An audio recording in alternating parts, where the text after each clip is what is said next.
好耶，又来给各位老铁做老铁的视频啦。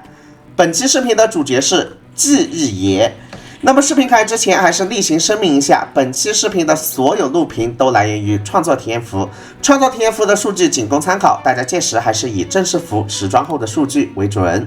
那么作为记忆命图的第一个角色，本期视频呢，我就从爷入手，给大家详细介绍一下这个命图的角色的特点。如果后续出了更多的记忆命图的角色呢，大家就可以举一反三，很快的上手其他新记忆角色啦。记忆命图角色的最大特点是，它可以在战斗中召唤一个叫做异灵的小生物，而这个异灵和之前其他的召唤物有着本质的区别。其他的召唤物是无法被敌人攻击到，也无法被我方的角色选中的，而异灵不仅可以被我方的技能所选中，同时也可以被敌方的攻击所攻击到，并且和之前的召唤物到了自己的回合就自动打出伤害不同。异灵到了自身的回合呢，有时是可以交给玩家自行操作的。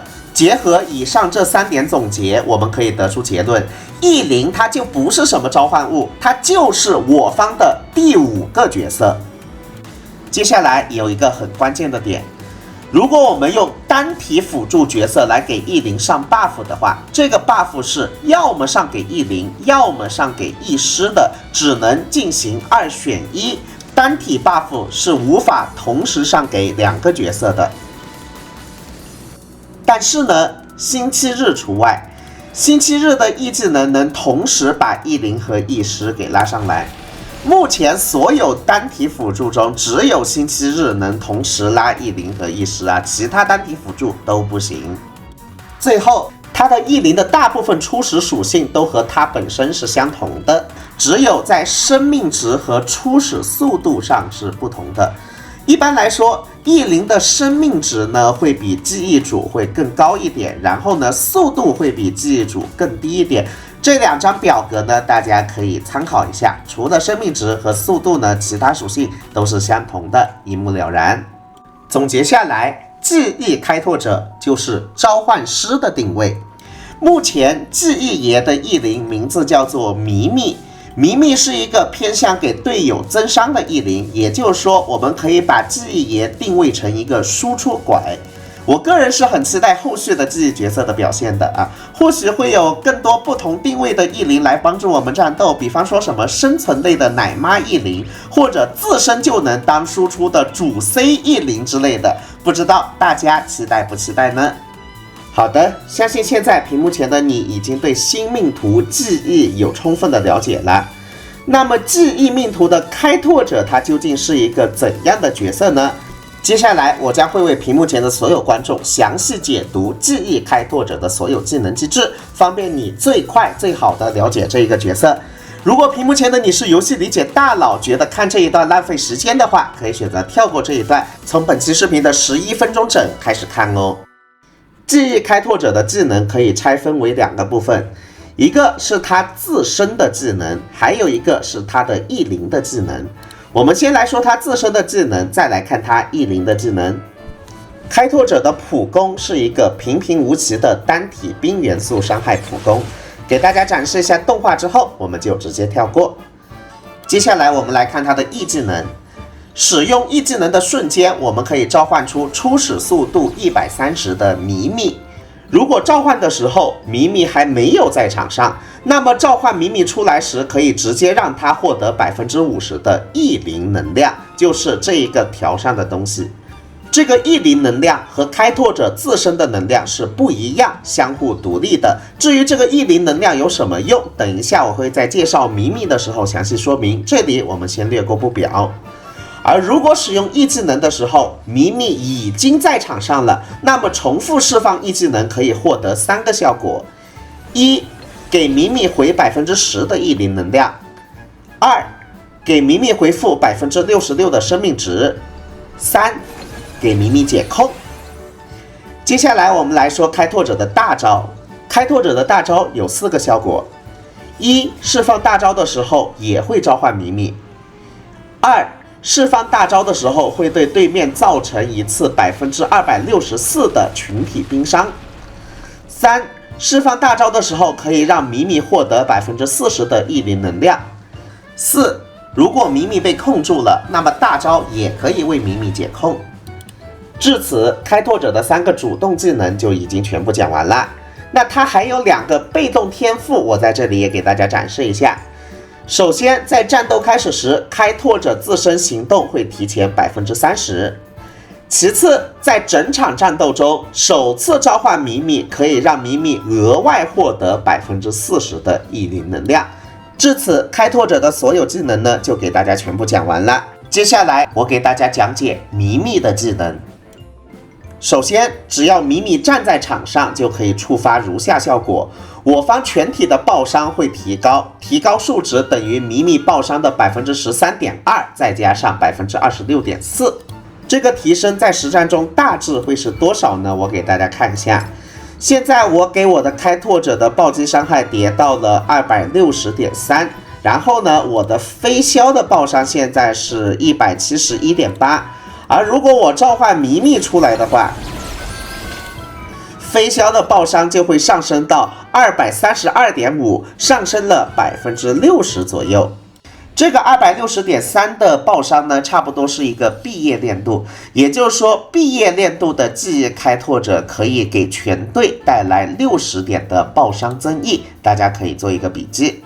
接下来我们来看米米的主动技能，当他的异灵能量还没有到达100点的时候，米米到了自身回合就会打出5段冰属性的伤害。这5段冰属性的伤害是打在随机目标上的，大家可以参考一下。但是当米米的异灵能量到达100点的时候，它就会立刻插队行动。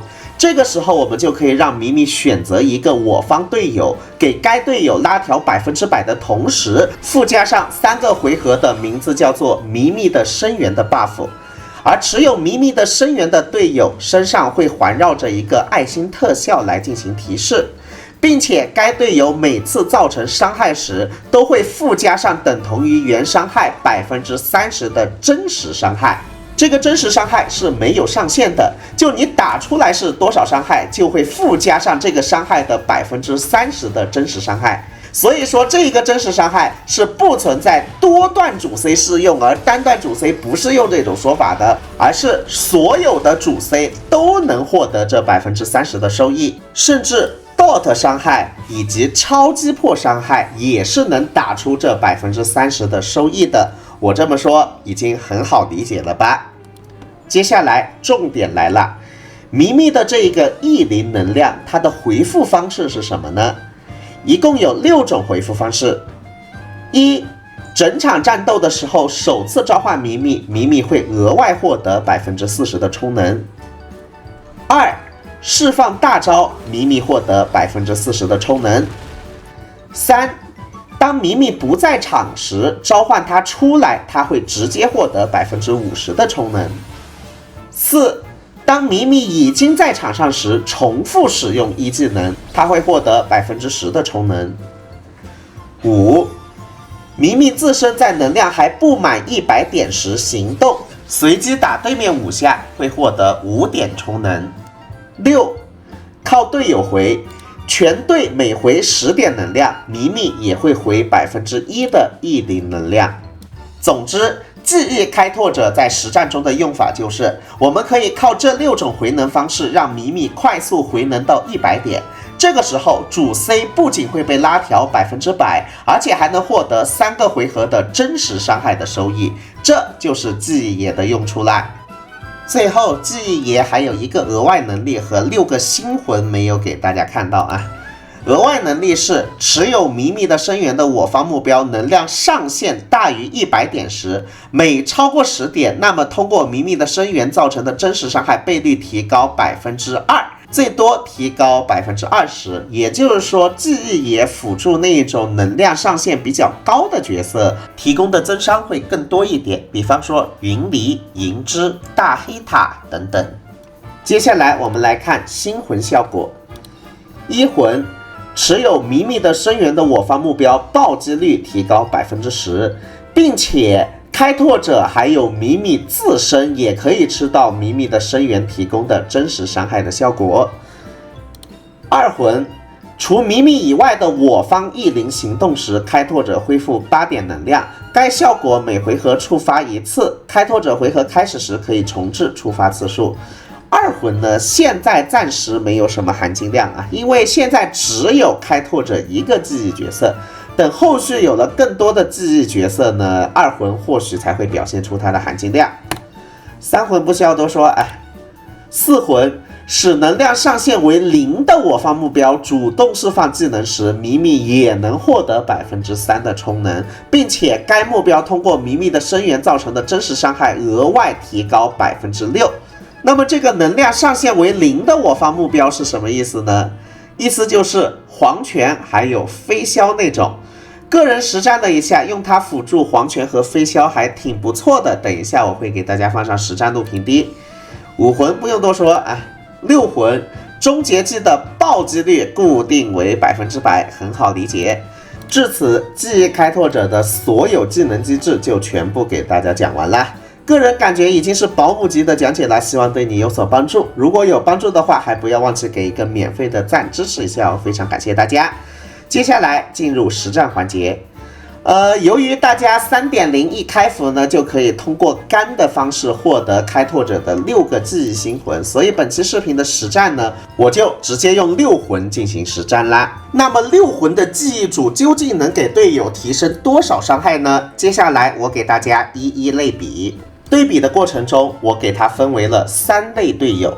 第一类是像卡夫卡还有刘莹这样的 DOT 主 C 和击破主 C。这一类主 C 呢，它只能吃到记忆主提供的真实伤害的收益，但是暴击和暴伤的收益对于他们来说是几乎没有的，所以像这样的击破手还有 DOT 手是不建议用记忆主去辅助的，和记忆主之间并不适配。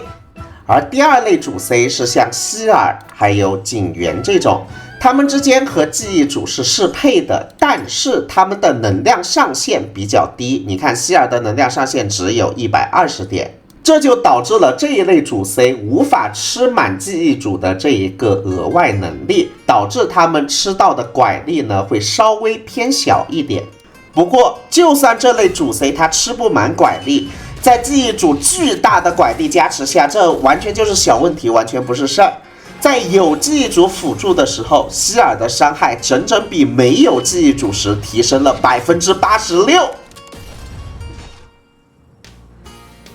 除了希尔以外，其实游戏中大部分的主 C 都在这样一个提升区间，像什么黄泉啊、飞霄啊、景元啊、影月啊，总而言之，80%以上的主 C 都是提升86%左右。而第3类就是像云离还有银之或者大黑塔这一类主 C 呢，它的能量上限是非常高的，所以就能有效的吃满记忆主的额外能力，让他们吃到的拐力会更高。像这样的主 C 呢，记忆主给他们提供的增伤就不是86%了，而是达到了恐怖的98%，直接翻倍了，兄弟们。好的，在了解了他给各种队友带来的增伤能力之后，他自己的输出能力怎么样呢？现在我给他带上了一个毕业输出套装，我给大家展示一下面板。内圈带的是交乐园啊，然后绳子呢也带了攻击力了，然后光锥带的是记忆的这一个输出光锥，然后具体面板详情是这样一个样子的。实战中，他吃到了0+1知更鸟的战绩和大招，在这样的面板下，记忆爷一个大招的伤害是128,269，然后迷迷一个喵喵拳的伤害是52109。不过这一段录屏中，毕竟记忆主的仪器和光锥走的都是提升自身伤害的路线，所以在这一段录屏中，飞霄的伤害只有592791。接下来我们换个思路，让记忆主变成偏辅助的面板。仪器呢，我是把交乐园2件套换成了露莎卡2件套，并且绳子给它从攻击力换成了能量恢复效率。光锥也从刚刚的纯提升自身伤害的光锥换成了这一个可以提升全队伤害的光锥。我们来对比一下，很明显可以发现，记忆主自身的伤害变低了，一个大招只有103862了，但是降低的不多。然后迷迷的喵拳伤害呢变成了30707，其实这个降低幅度也是可以接受的。最后，由于我把记忆主自身的一部分输出分给了飞霄，所以飞霄的伤害是有所提升的，提升到了639286。总结下来，你在玩记忆主的时候，你走的是纯输出流或者走纯辅助流呢，队伍的总体伤害是大差不差的。你可以看一下自己主 C 的练度啊，如果你的主 C 练度很高，那肯定是走纯辅助流要更好的。除此之外，记忆主自身也可以给全队提供一定的负 C 伤害。这个负 C 伤害的总额大概就是巡猎3月7差不多的一个水平吧啊，大家可以理解一下。好的，接下来进入正式实战环节，先给大家看一下面板。记忆主是6魂，外圈带着英豪4件套，内圈带着露莎卡2件套，光锥带着精炼5阶的胜利只在朝夕间这个4星光锥啊，具体面板是这样一个样子的。主 C 云离。云离是一个0+0的云离，具体面板是这样一个样子的。辅助知更鸟，知更鸟也是0+0的，具体面板是这样的。最后我们再上一个0+0的霍霍啊，然后具体面板是这样一个样子的。刚刚进入战斗，云离先机打一个大招，伤害是10万左右。接下来我们就尽快把记忆主的异灵能量堆到100%，然后把迷迷的声源上给云离。但是我们现在先别开大啊，我们等知更鸟的大招也上去之后再开大，这样的话性价比会更高一些。还差一点，还差一点。好的，开出来了，慢步慢步哦，然后我们就可以开始尽情的反击了。这边我全员先普攻一下，攒一下战绩点吧。好，一个反击，看看伤害是多少啊？38万伤害，这个是什么？这个是全队0+0的状态啊！全队0+0的云离能打38万伤害的反击，这是什么概念啊，兄弟们？等一下我会上托帕给大家对比一下的，好让大家心里有一个概念啊。好，呼雷出来，开始反击。第一下反击45万，再来42万，大招又有了啊！再来又是42万多。总之，只要云离动了，40多万的伤害就打出去了，这就是记忆主对云离的一个拐力。那这时你可能就要问了，有没有可能它不是记忆主强，而是霍霍或者知更鸟强呢？我等一下会把记忆主换成一个托帕，好让大家心里有一个数的啊。来，我们继续第2波循环。好，开始反击，一个反击37万，再来，最后一刀36万收尾带走。接下来我们把队伍里的记忆主给它换成0+1的托帕进行一个对比，当然对比没有踩一捧一的意思，只是让大家最直观的感受到记忆主的拐力是什么样的，还请大家多多理解，多多担待啊。我先把所有的拐全都给它上。霍霍这边大招也开了吧，就是一个满拐的状态。接下来我把托帕的猪上给呼雷。好的，我们开始反击。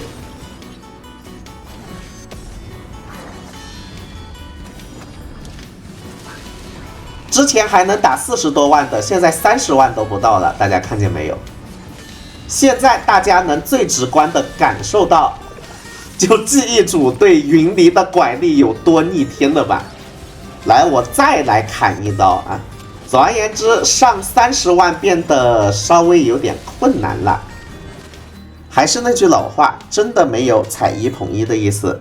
虽然记忆主对云离的提升可能比托帕更高，但是托帕自身的输出是比记忆主要更高的啊。所以每个角色都有每个角色的特点，我这么对比呢，只是方便大家对记忆主的拐力有一个概念啊，还请大家多多担待。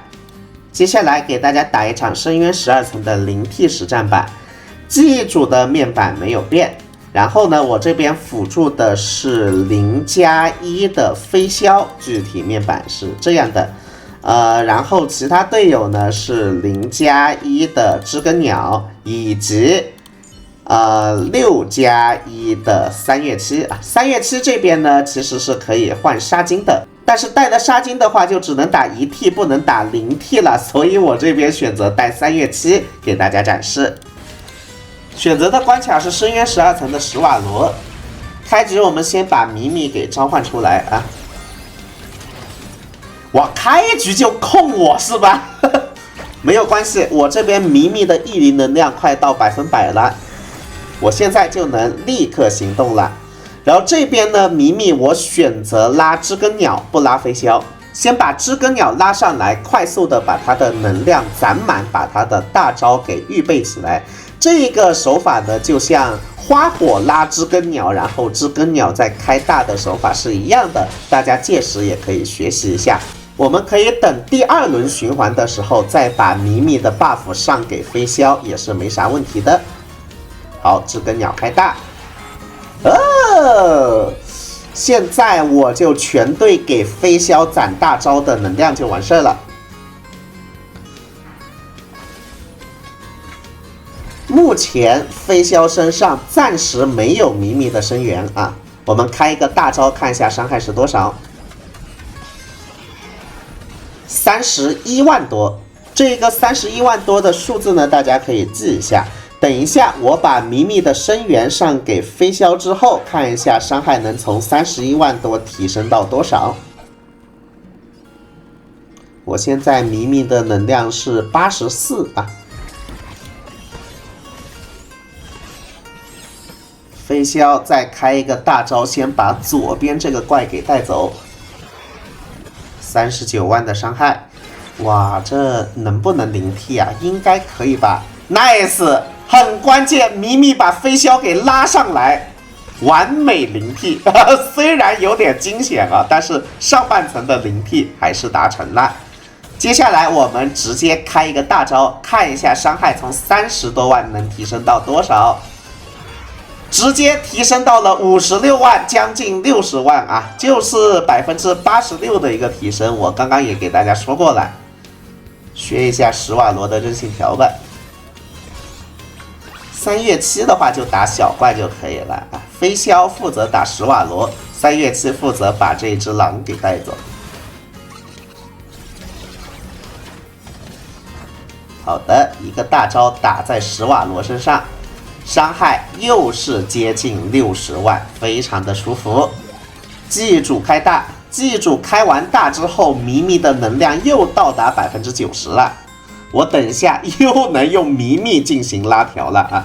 我这边知更鸟也可以拉条，米米也可以拉条，对面的史瓦罗已经是个死人了，我想都不用想。好，米米的能量100%了，把飞霄拉上来。OK， 你先别急，我还可以慢步慢步。怎么说，兄弟？最后66万伤害还没带走啊！好，我们的小3月收一个人头吧，灵替轻松达成。接下来仪器、光锥还有配对的建议环节。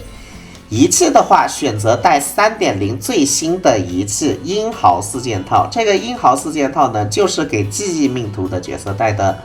那至于内圈的话，我刚刚也说了，你可以走辅助流，带什么龙骨啊、路沙卡呀、不老者的仙舟啊什么的。而如果你走的是输出流，那就带奇想礁乐园就完事了。不过个人经验的话，我觉得辅助流要更香一点。这个大家反正到时候记忆组是免费的，你们也可以实战一下，选择适合自己的仪器。至于词条方面的话，主堆爆伤和速度，暴击率其实并不是很需要，因为它的大招是注定会暴击的啊。然后它实战中的主要输出来源就是它的大招，所以个人更推荐堆爆伤和速度。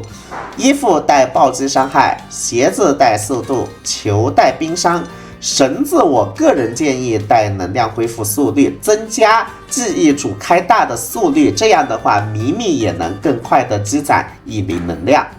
光锥的话，目前记忆的光锥只有4张，2张4星的和2张3星的，还没有5星的记忆光锥。这一张胜利值在朝夕间呢，是不仅可以提升自身的伤害，还能给全队提升伤害的。而接下来这一张多流汗少流泪的4星光锥呢，就不会提升队友的伤害了，主要是提升装备者自己的伤害，可以让装备者的暴击率提高20%，并且装备者的异灵在场上时，装备者和异灵造成的伤害都会提升36%。最后还有2张3星光锥，这一张数亿呢是提升装备者自己的伤害的，等于是多流汗少流泪的下位替代。这张粉影可以首次召唤异灵时恢复1个战绩点和20点的能量。总而言之，3星光锥应该没有人去用啊。个人感觉目前记忆组最适合的是胜利只在朝夕间啊，因为它毕竟自身的伤害呢并不是很突出，最重要的还是提升队友的伤害。大家届时就整这一张光锥给记忆组带就完事啦。至于它的配对方面的话，其实没啥好说的啊。总结为，除了 DOT 队和击破队不能进以外，所有队伍都能进。并且它更适合辅助那种能量上限非常高的主 C， 比方说大黑塔、云离还有银之。但是就算它辅助那种能量并不是很高的主 C， 甚至能量为0的主 C 呢，其实也是能带来86%的伤害提升，以及能带来100%的一些拉条的啊。总结下来，和当年的同血组一样，记忆组给我的感觉也挺惊艳的，强度方面肯定是没啥问题的，大家到时候拿到之后直接练起来就完事了。本期视频就给大家做到这儿了，希望对你有所帮助啊！最后祝大家欧气满满，身体健康，再见。